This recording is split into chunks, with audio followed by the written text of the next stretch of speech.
Boa tarde, nós vamos falar sobre o botulismo. O botulismo é uma doença bacteriana causada pelo agente etiológico Clostridium botulino na forma de bacilo. São micro-organismos anaeróbios com parede celular de característica gram-positiva, produzem esporos muito resistentes que podem ser encontrados no solo, poeira, sedimentos marinhos, agroprodutos frescos, industrializados como palmito e outros enlatados conservados de forma inadequada.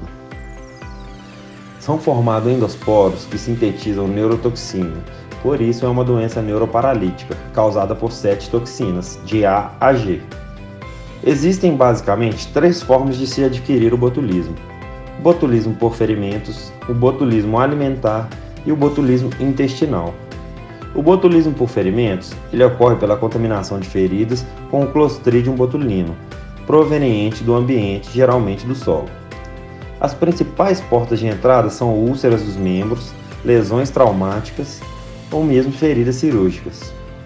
Já o botulismo alimentar, ele ocorre quando o paciente ingere alimentos contaminados com a toxina botulínica, o que geralmente ocorre com as comidas conservadas de maneira inadequada. O botulismo intestinal, neste tipo de botulismo, os esporos contidos em alimentos contaminados se fixam e multiplicam no intestino, onde ocorre a produção e absorção de toxina. O botulismo age especificamente sobre o sistema nervoso periférico, impedindo a transmissão dos impulsos das terminações nervosas para os músculos. Os principais sintomas são visão dupla embaçada, fotofobia, ptose palpebral, que é a queda da pálpebra, tonturas, boca seca, constipação intestinal e incontinência urinária.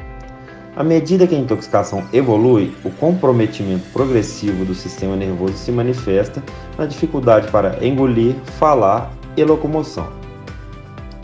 O estágio mais grave do botulismo apresenta paresia e paralisia dos músculos respiratórios, que pode ser fatal.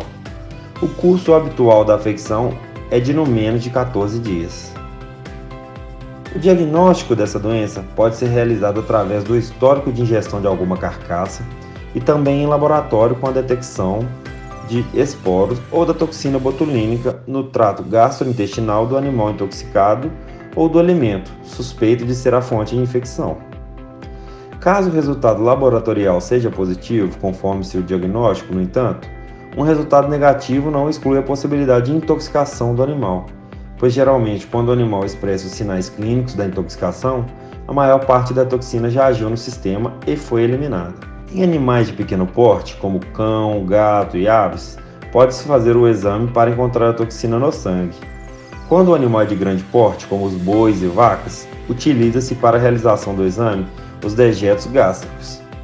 Os pacientes com botulismo têm como forma de tratamento a internação hospitalar, para a realização de uma terapia de suporte, com a utilização de soro antibotulínico e controle das complicações que possam existir, dando ênfase nos possíveis problemas respiratórios que podem levar à morte do animal. O processo de recuperação é lento e depende de como o sistema imunológico reage à presença da toxina, podendo o animal necessitar de até um processo fisioterapêutico para a sua total recuperação. Vale ressaltar que é fundamental revacinar os animais anualmente. Assim, a garantia que haja anticorpos circulantes na corrente sanguínea dos animais dessa forma, quando a toxina botulínica cair na circulação sanguínea, é possível garantir a neutralização da mesma pelo sistema de defesa do animal. Por isso, manter a vacinação é a principal estratégia de controle dessa doença. Além disso, outras medidas de controle são recomendadas, como cautela com fonte de alimentos contaminados, realizar suplementação mineral adequada, corrigir o solo corretamente, abolir o uso da cama de frango já proibida no país, controlar o acesso dos animais à fonte de água estagnada e retirar carcaças expostas.